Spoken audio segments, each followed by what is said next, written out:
Hare Krishna and Hare Krishna. welcome to everybody for another session of Prabhupada Memoirs. And I'm so fortunate that we have His Grace Acyutananda Prabhu who has joined us. And let me just say, there was a letter from Srila Prabhupada in June 8th, 1972, where Srila Prabhupada said to him, practically speaking, you were my first disciple. So we're very, very honored to have him.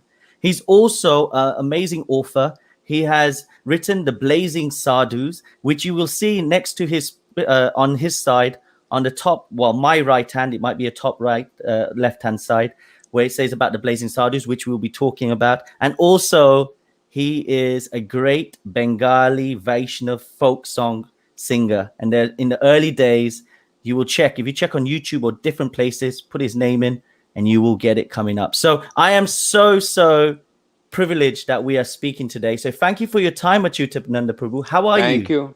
Very good. And I and wouldn't call them folk song. These are the devotional songs of Narottam Das Thakur and Bhaktivinoda Thakur mostly, which I heard that are sung in temples, and they are written in. Narottam wrote in actual classic style, classic Indian style. Bhaktivinoda Thakur wrote in Bengali at that time contemporary style, but he also wrote, yes, folky songs for the what's called the baul style. Bowls were just awful sahajiyas, okay, drinking and chicken and murgi mutt we Murgi, called it. chicken. Murgi mutt. We called it the murgi mutt. So they smoking and they gave Lord Chaitanya's movement a terrible reputation.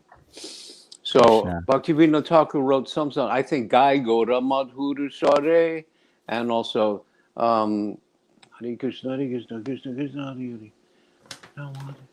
Um, Other songs that Bhaktivinoda Thakur wrote in their village style to kind of get them to sing them with also what there were always teachings and tattva in his songs. See, Fantastic. Thank you so much for clarifying, and I really yeah. appreciate that. So I want to take back, because this is about Srila Prabhupada, the memoirs, and practically you were there from the start. And Mm. just regarding the Bowery and starting, what was your first introduction to Srila Prabhupada? Could you take us back there and explain how that was? From age of, my father was very involved in his own business, and there was a lot of stress in becoming successful. So he also needed some peace and Mm. relaxation. So he took up some yoga, and also mostly though the only books of the Gita, etc., and Upanishads were the Mayavadi versions. That's why Prabhupada Right. came. Nirvishesha Shunyavadi Paschatya Deshatari. He came because the West was full of impersonalism and voidism. So there were books in our house of Upanishad, Bhagavad Gita, Buddhism, and so I practiced yoga. I got pretty good at it, and then I was playing music in Greenwich Village, where people were really through art and music looking for truth. I played Mm. with Richie Havens. He's passed away now, but he had a sound that he wasn't imitating anybody. So his own sound, the way he played guitar, and I played flute with him for a couple of years up and down in Greenwich Village clubs. And Jose Feliciano, I don't know if he ever got much. He's still with us, and because they weren't imitating anyone, so we're looking for this genuineness, this truth. Mm. Uh, as opposed to the commercial. Oh, the worst thing that they could call you is that's commercial.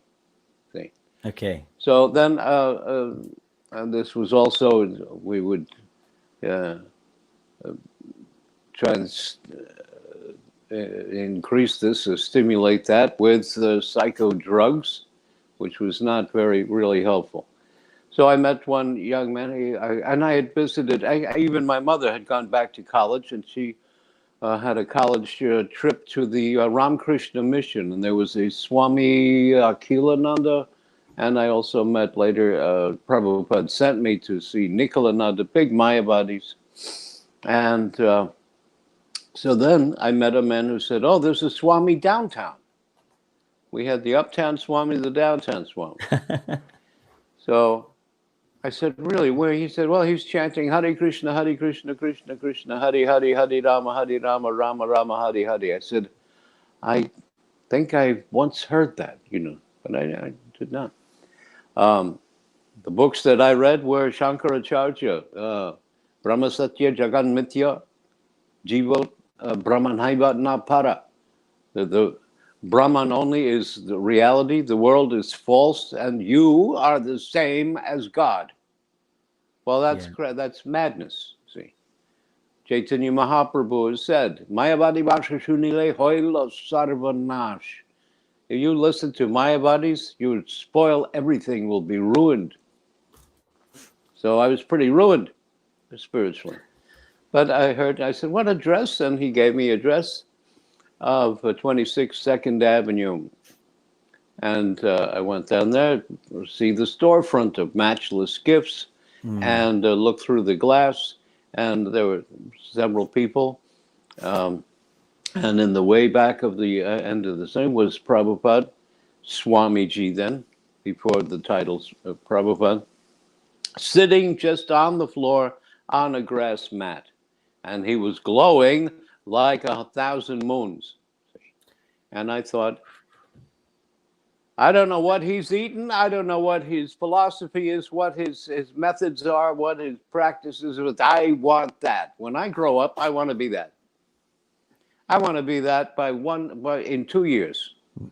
Or if it takes me till I'm 70 years old, I want to be this full of this. You could see the wisdom in his form. So I went in, and then I started going a few times, and then Hayagriva was there, and he said, you can come up and see the Swami.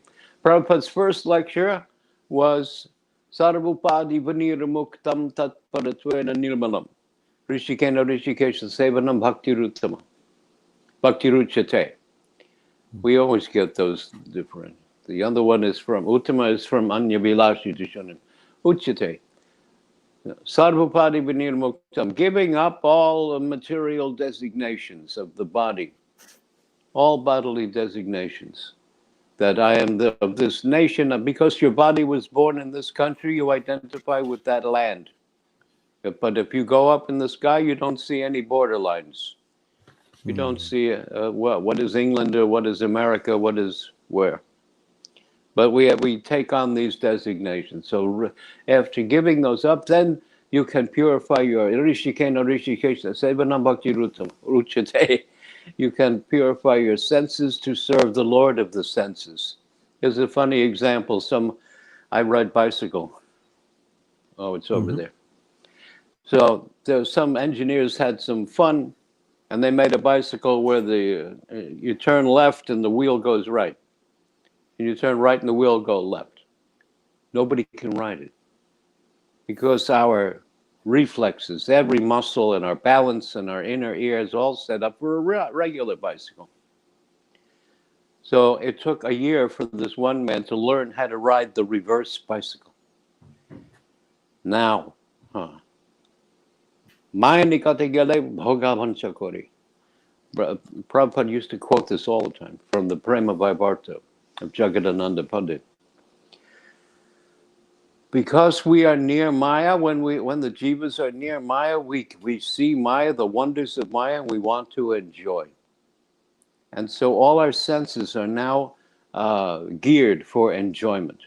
But Rishikena Rishikesha Sevana.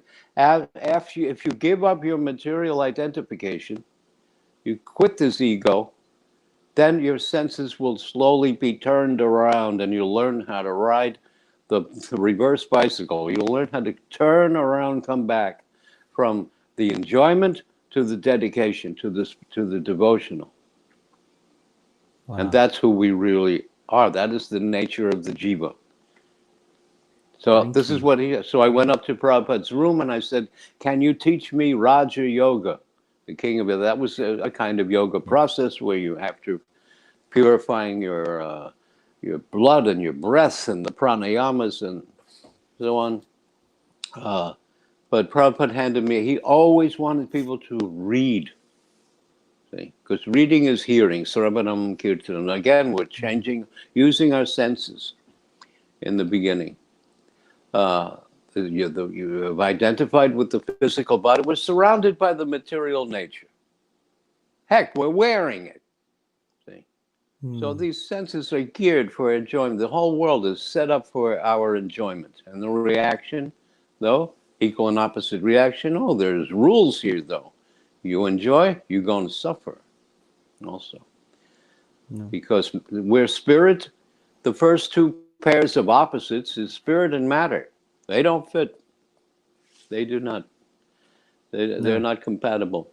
So we want to spiritualize things. So I said, Raj Yoga, teach me Raj Yoga. He handed me Bhagavad Gita. He says, go to chapter 9, verse 2. Rajavidyam Rajaguham Pavitram Idam Uttamam. So this is the king of yoga. It's also the yoga taught to kings.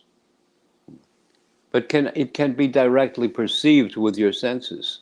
So we have prasadam, we have hearing mantra, we have tasting prasadam, we have seeing the form of Krishna, qualities of Krishna, understanding Krishna's qualities, 6 opulences. I said, wow, this is... My example, I was told, there was a story in India in the newspapers. It was a South Indian family, Brahmins. And they had a little boy just got to Brahmin initiation in Madras or somewhere where there was that. They only had bottles of Ganges water in bottles, and they were getting low. And they said, they told the boy, when you do puja, only use 3 drops, 4 drops, because we're running out. Next year, we're going to go to Varanasi, Banaras, Kashi, and get more Ganges water. But now be careful, don't use, we only have this much left. So next year, they went to Banaras, and they were on the boat crossing the Ganges, and the boy said, what river is this? And they said, this is the Ganges. So much Ganges water, and which I was told I could only use 2 drops, and now this, and he fell on the deck of the boat, and he goes, I'm rich,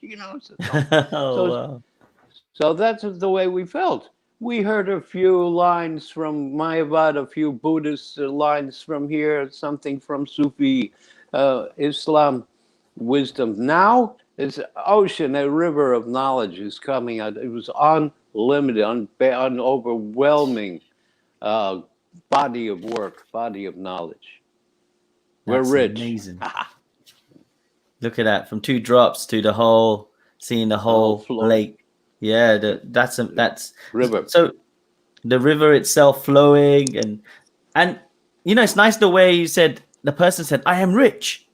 That usually people put it with the aspect of money. Here, the person is so devoted. You can see, oh my God, I have the Mother Ganges all around me, and that makes it. So, can I just bring on to the point about when you were at, Srila Prabhupada told you about, you want to learn about Raja Yoga. He gave you the Bhagavad Gita, and he talked about chapter 9. Yes. Was that the time after you received this? Did you feel, okay, this is definitely somebody I would like to learn more from? Yes, because chapter 9, verse 2, then 3 says, do not teach this to the unfaithful. And then 4, when Krishna says, this is our Achintya Bhed, this is the answer to the whole world is suffering from lack of knowledge. Either God is separate up in the sky and we worship, but he's not here. Or Mayavad, God has no form, he's spread all over. Then where do you worship? Do I worship this? Do I worship that? And this is the thing of Ramakrishna sees God everywhere. Well, You know about it? Some dog started eating his food and then went away. And, oh, Lord, you forgot your salt. Talking to a dog. So, Wow. I mean, so where do you go? There's, yes, God, yes. Sarvam Kalvidam Brahma. Yeah, there's God is spread everywhere by his energy. So, go through these. This is the verses that the Mayavadis cannot answer. And this is Prabhupada's mission to cure us of the Mayavadi disease. I am in everything. Verse 2 is, this is the highest secret. Verse 3, don't tell this to someone who is not faithful, Yes. who will be challenging. Then 4 and 5, then I am Pachame Yogameshwara. Look, I am in my own abode, and yet I am spread all over. Everything is within me, and I'm in there. And yet, those things are not in me, and I'm separate in my own abode simultaneously. How is this possible? Then I said, how? Well, isn't Krishna in me? He said, yes, just like the sun. And many examples he gave from the sun. Like the sun planet is in the sky. And if you have many pots of water, many vessels of water spread out, you will see the sun in each one in the reflection. The whole sun disk will be seen all over in every. Yet the sun is also spread all over those reflections, and the sun is also in his own abode in the sky. I said, wow, this harmonizes the two things, the personal and the impersonal. We got to tell people about this. Wow. From So, Mayavad, they're becoming atheists. From only personal, they're killing each other in crusades, and my God is better than your God. Here's a funny story that's told by rabbis. Why did God make Mormons? So I that don't know. Christians would know how Jews feel.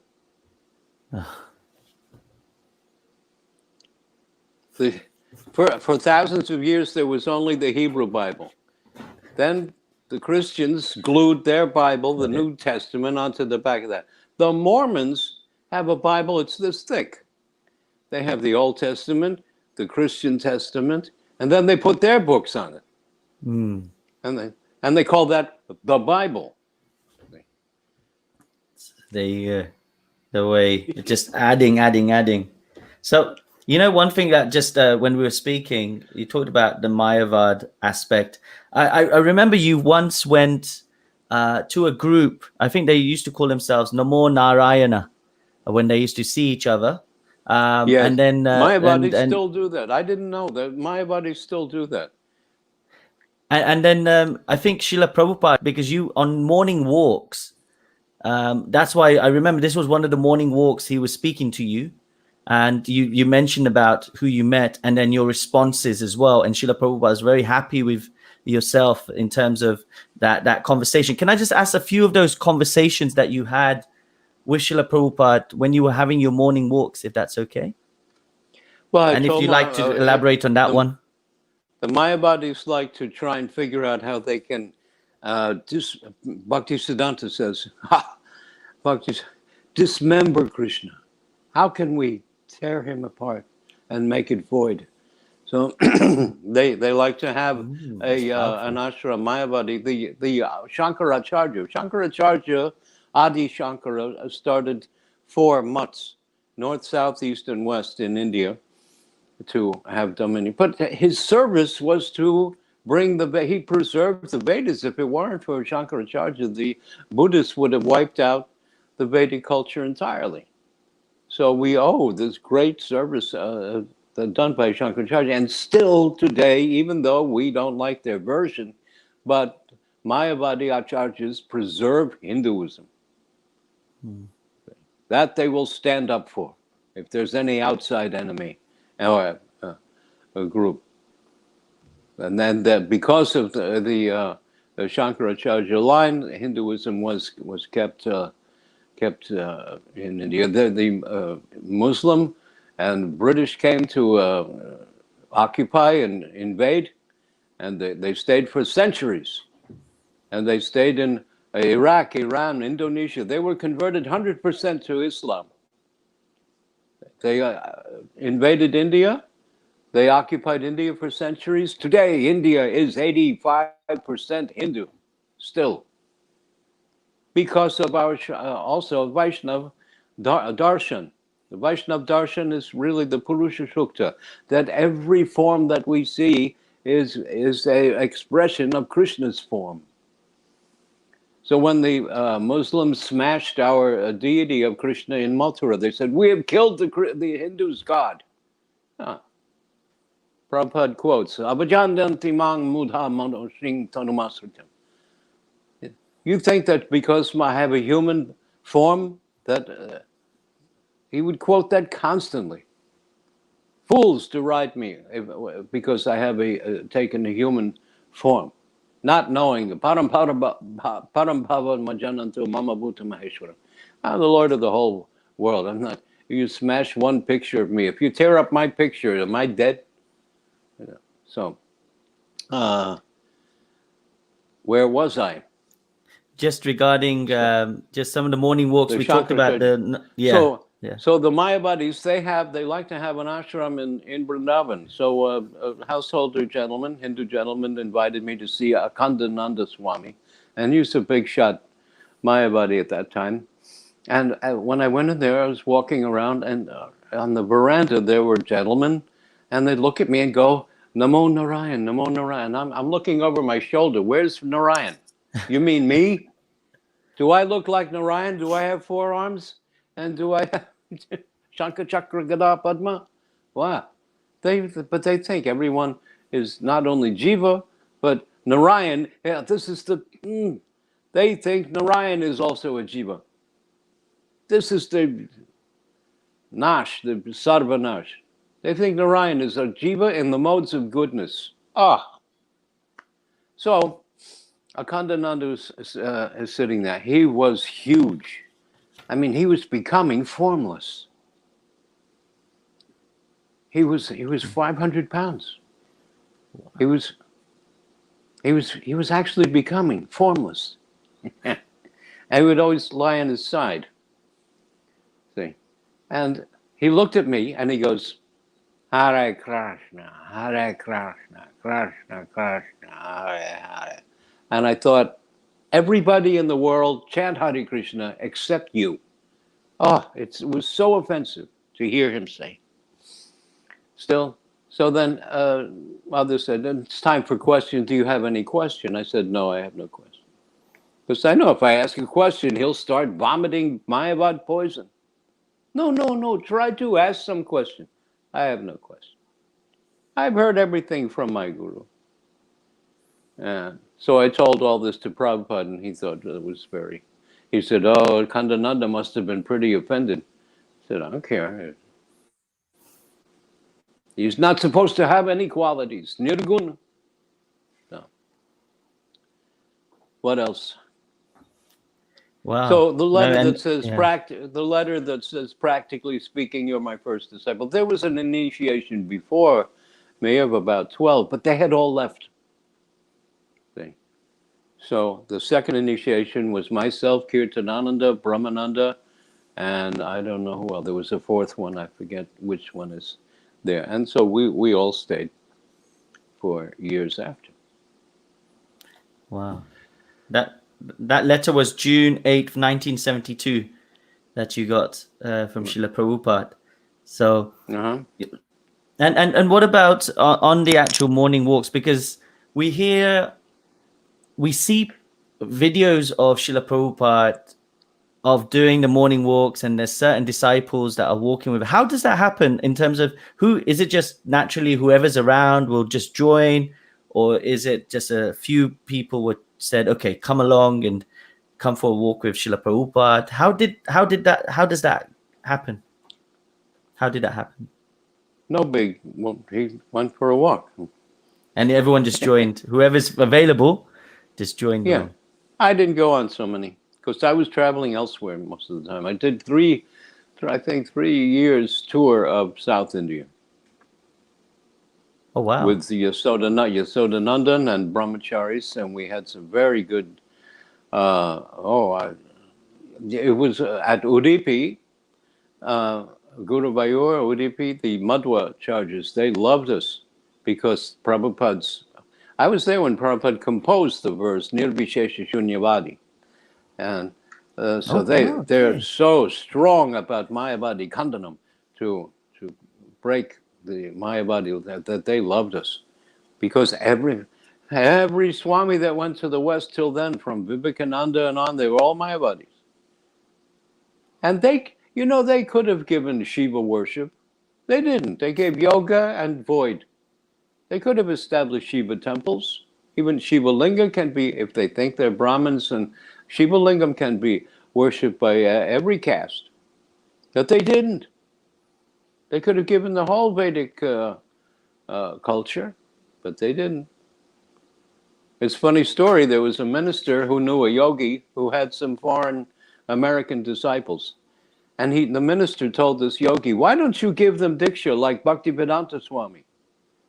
He's giving them Gayatri, a full Diksha. So later on he heard that this yogi gave one of his foreign American disciples the name Jesus Das. And then the minister told the yogi, that man you gave Jesus Das, he's Jewish.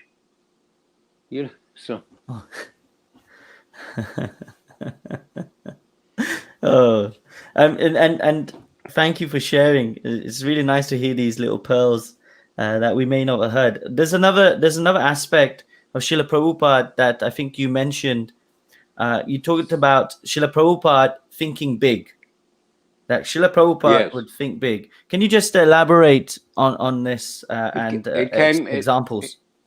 He said it to me when I was before they built the Raman Reti Krishna Balaram temple. Yeah. I said, what if we gathered our resources and took over the Radha Damodar temple? And I asked Prabhupada, and then have something small in Raman Reti. Prabhupada said, I cannot think anything small. That is my disease, he said. Even when I was working with Dr. Bosch in the laboratory, my plans were bigger than his. I edited Yogeshwar's book, Swami in a Strange Land, a great book of some other aspects of Prabhupada's life before he came to the West that we didn't know about.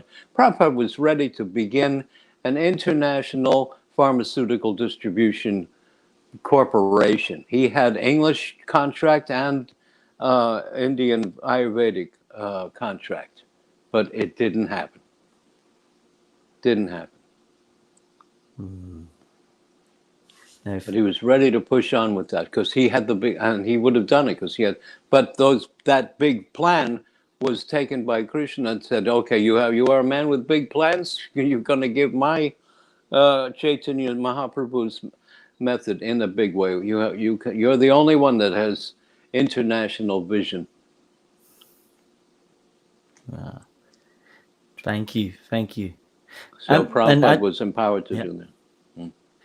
So on this as well, because just bringing on to there's a lot of quotes, etc., that you've put and realizations into the book called The Blazing Sadhus, which just for everybody on now and those that might be joining later, I've just put a little thing at the bottom. Just if you want your copy of Blazing Sadhus, it's available from all major online stores. Here, you can get it from. It can get it from Krishna.com. Also, here the paperback, I think. And yes, if anybody comes through Alachua, I can get a signed copy, maybe. There we go. So yes, please do check this book. And I just want to bring on, because there's a lot of pastimes about Srila Prabhupada in this book, Blazing Sadhus. And I think you mentioned that it's not just, you talk about his personal character, but also about the philosophy and teachings in this book. And can I just take you back, the inspiration for this book? I think the name, there was, I heard something how the name came about. And what is in the book, just so people and maybe some extracts from it that you could share with us, so everybody just knows what it's about. Well, from as what I told you, how I met Prabhupada by going to the storefront, and how the real thing that was cracking my head was, how can God be personal and impersonal simultaneously? And here it is. Achintya Veda Ved, simultaneously one and different. And that's what one of the Madhva Tattvavadi acharyas asked me. He said, why Achintya? See, what is it? Why is it inconceivable? So I said, because material mind cannot harmonize these things. We have to surrender. Premanjana churita bhakti vilochanena santa sadaiva hrideshu vilokanti yang shama sundarama chintya guna surupam. Oh, he liked that. And they gave us a letter to that said we are genuine Vaishnavas and should be allowed into temples. So that was the main thing, that this harmonizes the whole world is fighting over.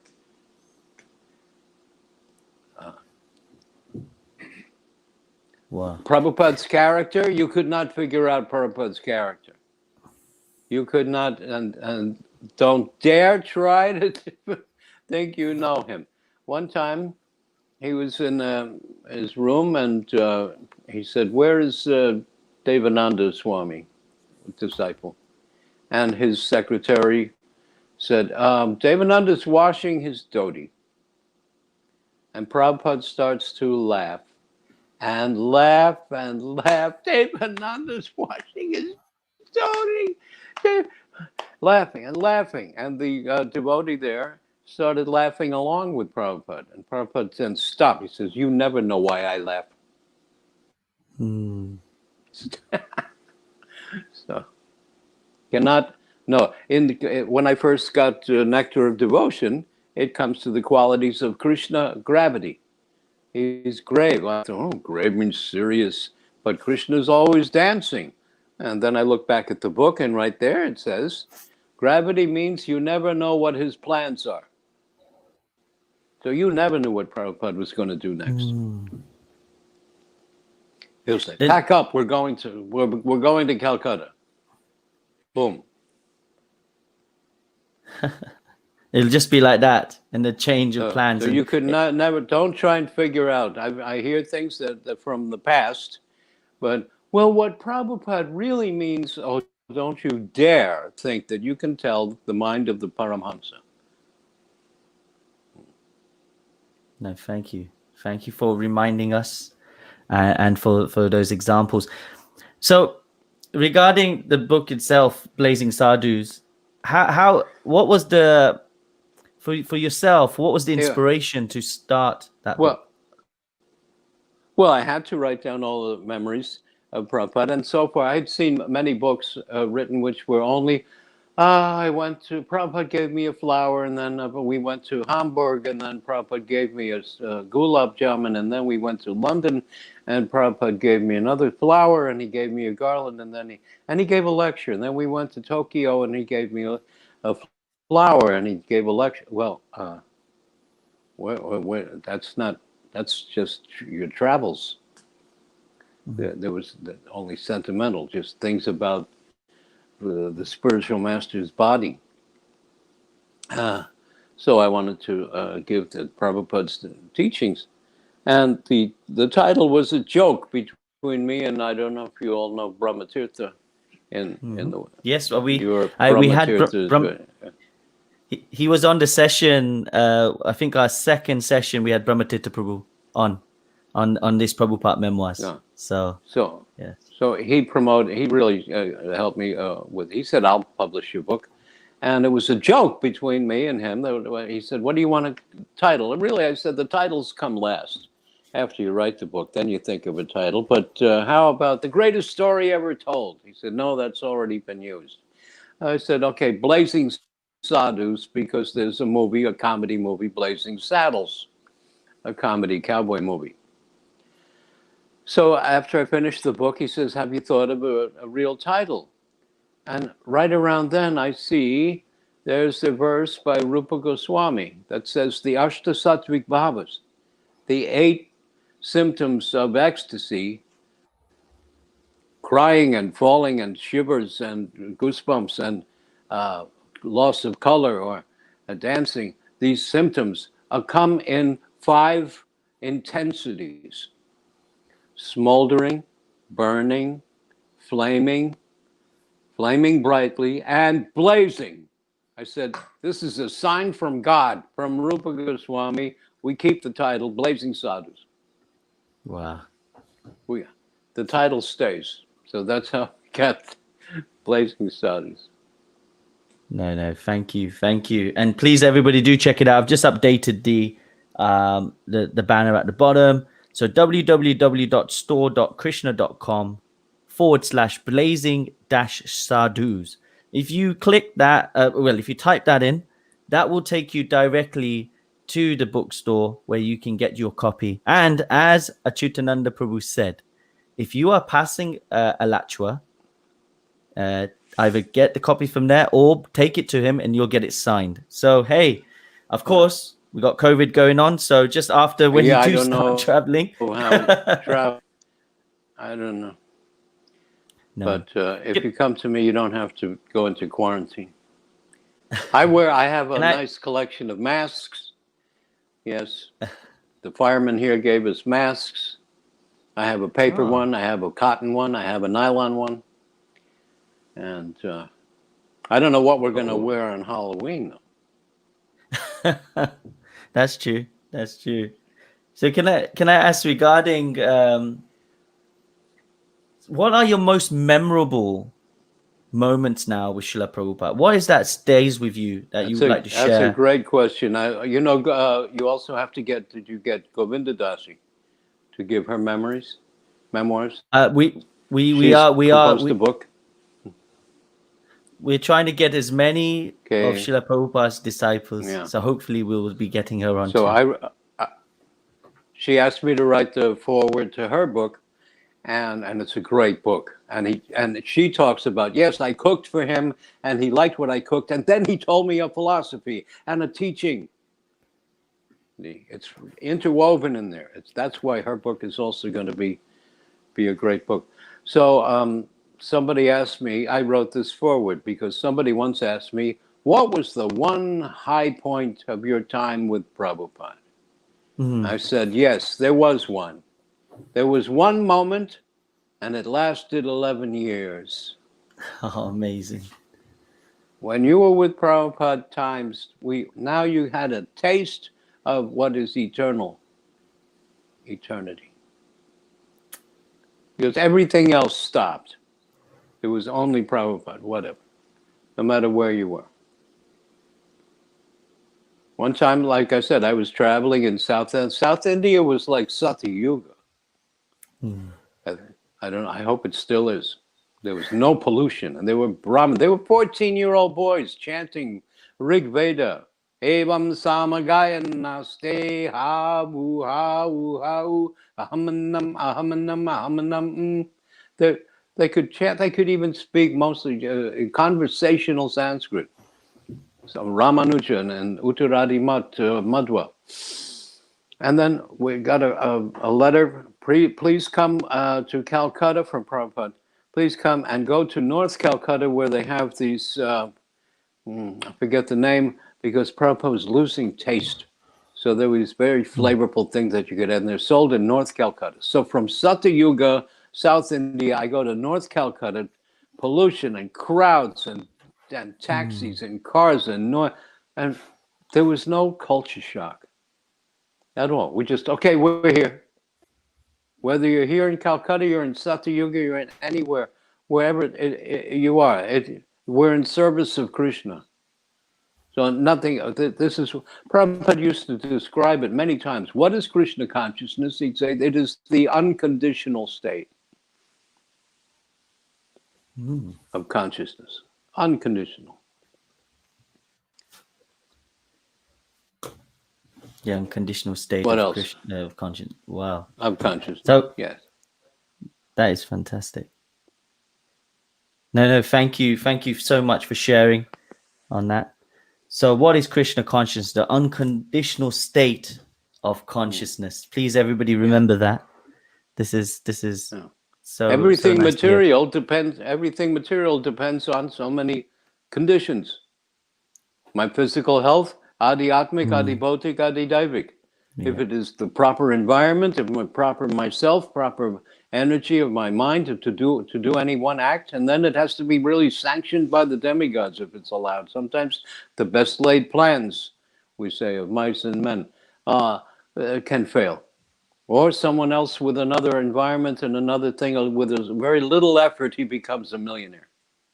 Yes, that's So Prabhupada quoted this so many times. Ishvara sarva bhutanam hriday sharjuna tishtate. Yantra rudhani maya. We are like mounted in the material conditioned state. Krishna is in control in our hearts, everything, directing us all like we are mounted on a machine. Yantra maya. Yantra rudhani maya. By my illusory energy, they act as though they're on a carousel, like the little child is on a horse of the carousel. He thinks he's riding a horse. He's not getting anywhere. Just going round and round. just round. That's a good analogy to use. Yeah, and Prabhupada quoted that. We were in Kurukshetra and there were many Mayavadis. There was some conference of religions at Kurukshetra in Haryana. And Prabhupada quoted that. And even the Mayavadis like that because they like to hear Ishvara Sarva Bhutana Hridaya Sharjan. I'm situated. They like the aspect of Krishna that's spread all over. And I just bringing it back, one thing it just came to my mind about Srila Prabhupada being so forward of his times, and there's so many examples of this. One that comes to mind, I think that you shared when I was looking to it, about the signboard. I know it sounds very basic, but the signboard at the matchless gifts, because of the devotees, there wasn't that many people coming through. Can you just share that with the listeners, please? Yeah, that led to so much. Hey, Prabhupada told Brahmananda Prabhu, we need a signboard so that people know when the classes are. And Brahmananda came back and he said, the signboard is $55. We don't even have money for the rent. And Prabhupada said, get one signboard. So he goes out again, spends the $55, and we have, I think there's some pictures of, there he goes, that black velvet felt signboard with the plastic movable letters and numbers. Yes. So that night, 85 people showed up, packed into the store. And Prabhupada lectured. Because earlier that day, he came up, I was cooking. Prabhupada taught me and Kirtananda cooking. Oh, wow. So, and shopping. So Prabhupada came up earlier that day. He said, what do we have? So we had a pantry. And I said, we have 100-pound potato, 100-pound rice, 100-pound dal, 100-pound urad dal, 100-pound sugar, 100-pound farina, 100-pound something. Prabhupada goes, Still, you can't know what he's thinking. All he said was, I didn't know if that meant good or bad. So later that night, when the signboard was up, people knew to come. They came, packed. And Prabhupada spoke on the Yogakshemam Vyahamaham verse. If you come to Krishna, Krishna will deliver everything you need. He called them karmis. You karmis, you're working so hard in your office job for your office boss. In our kitchen, we have 100-pound potato, 100-pound rice, 100-pound dal, 100-pound everything. Do you have 100-pound rice in your house? Do you have 100-pound sugar? You don't have 100-pound anything. We are just chanting this Hare Krishna mantra and our kitchen is full. So he slammed them. And we never heard Swamis talk like that. The Maharishis and the other rishis and the Guru, the Ramakrishna, it was all shanti, shanti, shanti. This was a thunderbolt. It was like, wake up. This is Yes, Jeev Jagat. that's it. And Srila Prabhupada, You hear so many stories and about how he was so direct. The compassion was shown through his directness, which was really amazing, where you wouldn't see. And another thing that I've noticed by speaking to yourself and some of the other early Prabhupada disciples, you mentioned at the start that when you saw him, you saw this illumination happening around you. And do you say 100 or 1,000 moons? Please forgive me of the exact what you've mentioned, but I've heard that a few times now. It's not the first, and which is really nice to hear that so many disciples had that feeling. You also felt completely protected when you're in his. Felt like that nothing could harm you. Wow. And also, Prabhupada was, I think, 5'4", but you always felt like you were looking up at a tall person. You had to stand back. You wanted to stand back to give him this space.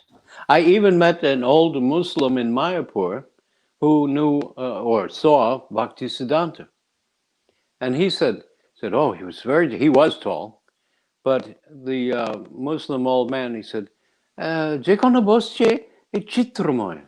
He said, wherever he would sit, it looked like a picture. It became like a picture.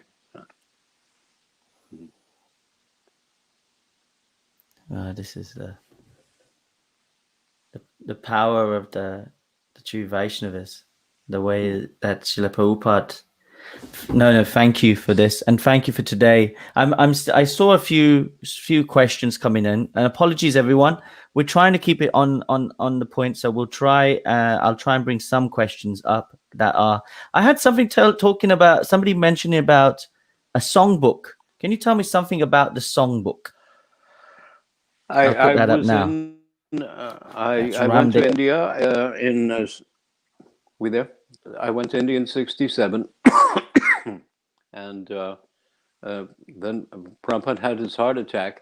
I really want to make this important. It was not a stroke. Prabhupada called me into his room, and his heart was palpitating, fluttering, fibrillating. And he said, "Rub me like this, up and down this way." He was lying down flat, and he said, "Just rub quickly this way," and it eased. And that happened 3 times over the night.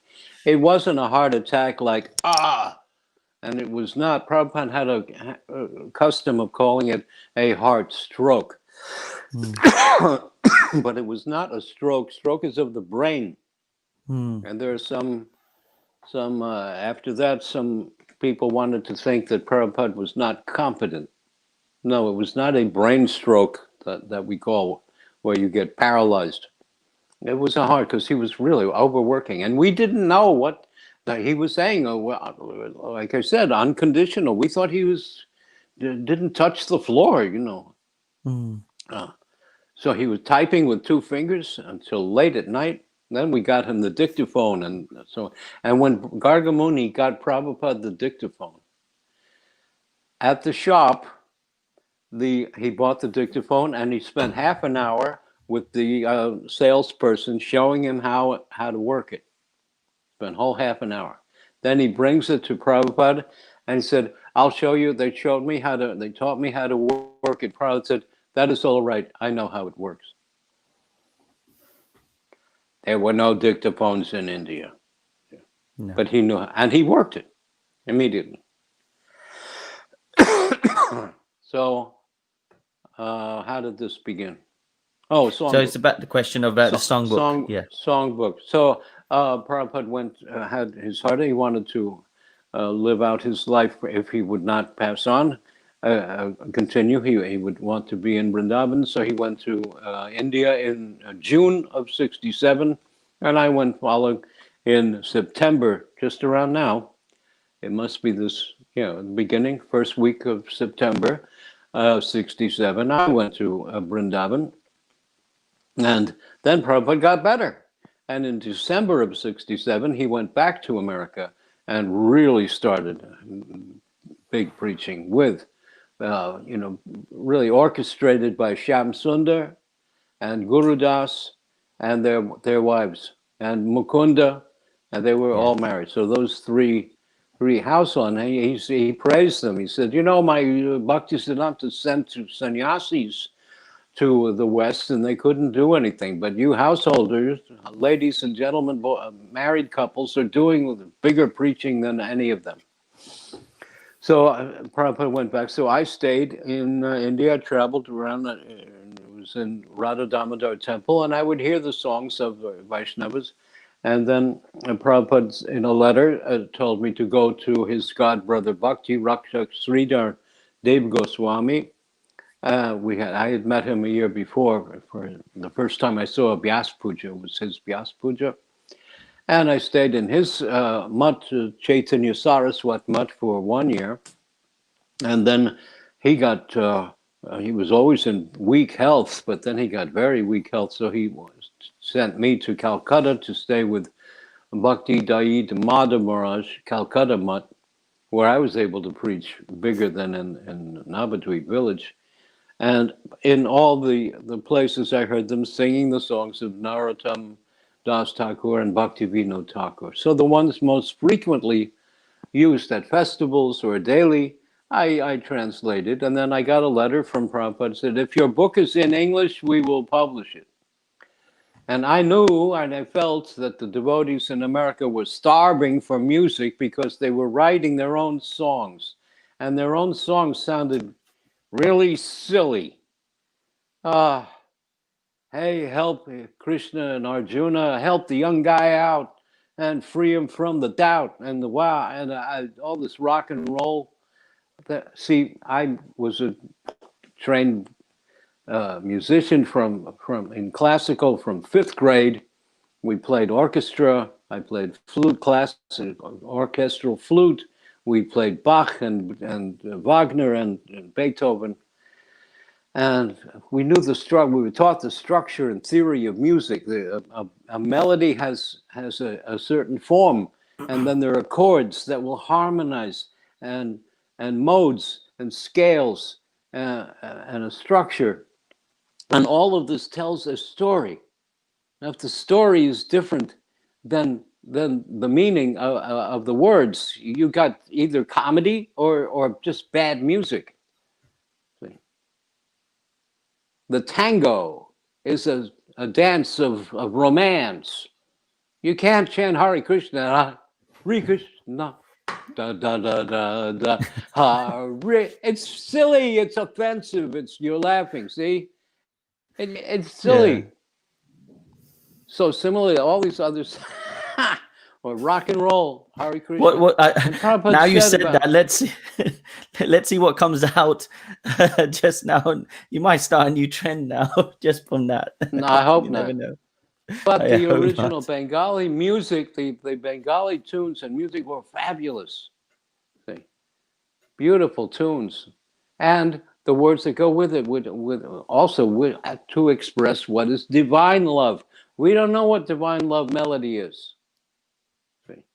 But divine melody and divine words, they go together.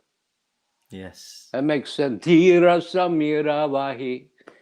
Rajani Prabhata Kali, Radha Krishna Prabhaviya, that waking up song, another kind of Mangalarati song. And if you sang that to rock and roll, and Prabhupada talked about, because there was a rock and roll kirtan for a while, Prabhupada said, they will be attracted to the rock and roll, and then after that, when they realize that we have principles, they'll leave.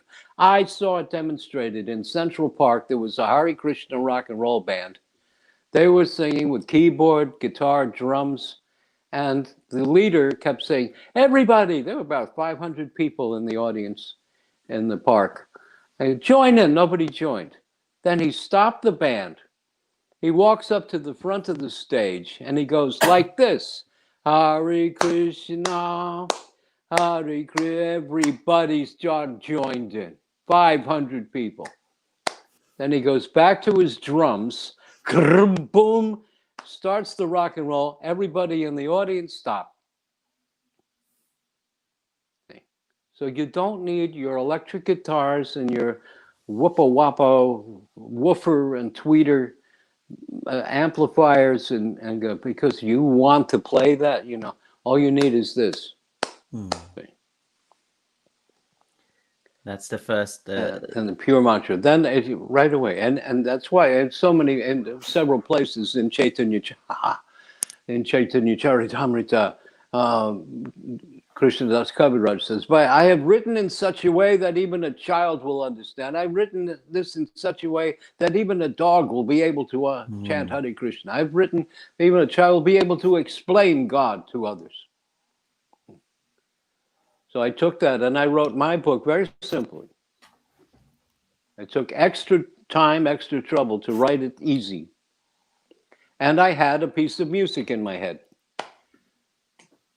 Mussorgsky's pictures at an exhibition and Rachmaninoff's variations on a theme by Paganini. And that's the outline of my book, those two pieces of music. Thank you for sharing. That's and actually just on this, somebody called Tara, she says, "Hare Krishna, is this the Hare Prabhu Krishna. who is famous for his ecstatic kirtan?" Yes, he is. The first kirtan I heard when I joined ISKCON was his. My husband used to send all his tapes. My God, this is some time back tapes he's put here. At that time, it was tapes. So his kirtan could never go out of mind. For me and my husband, his kirtan is the best. So this is, thank you, Tara, for sharing. Really nice. And Acyutananda Prabhu also can see your message on the screen. So I just wanted to just highlight that, Prabhu, that your kirtans, your bhajans have helped so many individuals over the years. So thank you on this. Thank you. And I'm seeing some message. Thank you. So Kaivalya Sundari, she says, great interview and listening from New Taliban. Thank you so much for joining. Everyone's coming in with questions. So beautiful. Jaishi Radhe Krishna from Shiva. So many people have joined from the different platforms. So I just want to say a big thank you, everybody.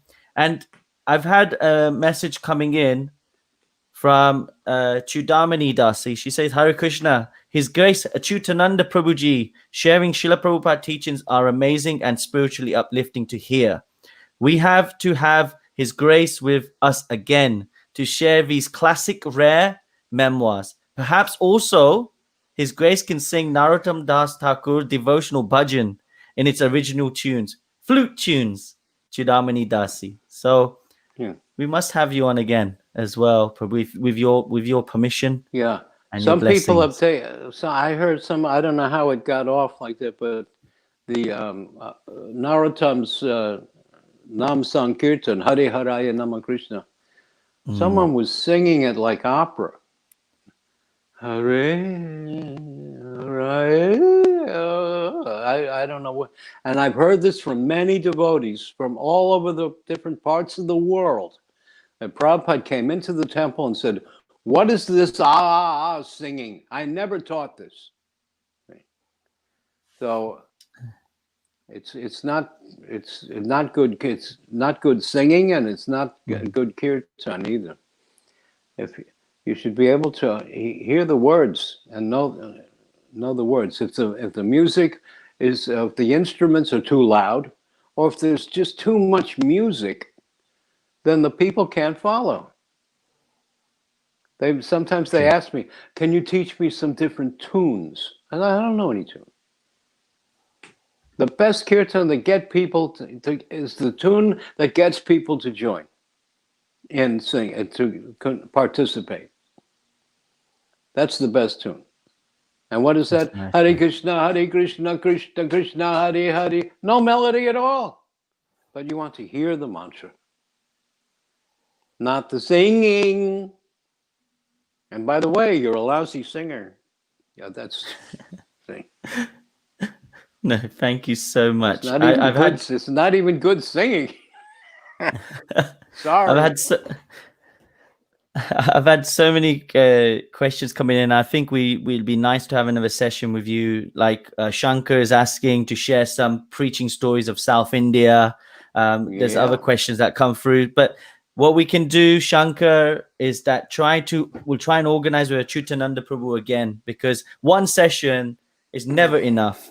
And, he's had, like he said, 11 years of highlights with Srila Prabhupada. So we'll try and get another session with Acyutananda Prabhu.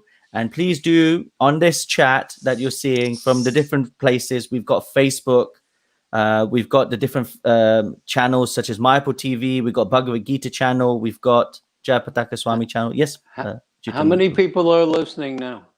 So at the moment, we've got about 100, 110, 120 active listening.